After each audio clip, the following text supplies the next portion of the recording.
selle isikpära näitusjuures on minu jaoks põnev, on eelkõige see, et ma eeldan, et see ongi graafikdisaineri enda vaba looming. See aasta on meil suur uuendus, et meil ei ole meeter×2 formaati, vaid meil on klassikaline A1 plakatformaat. Ja see oli see lihtsalt põhjusel, et eelmine aasta olime sunnitud välja jätma nii palju häid teoseid. Sellised kahtlus, sest kujutage ette, siia ruumi mahtus meeter×2 suurepärased teosed ainult 40, aga see aasta me panime välja juba 76. Aga mind sinu veel arengu.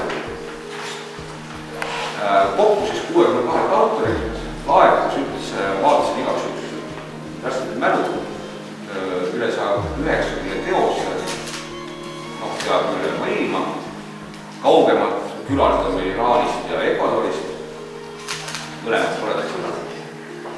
Ehk siis ongi nagu sõpruskonna näitus.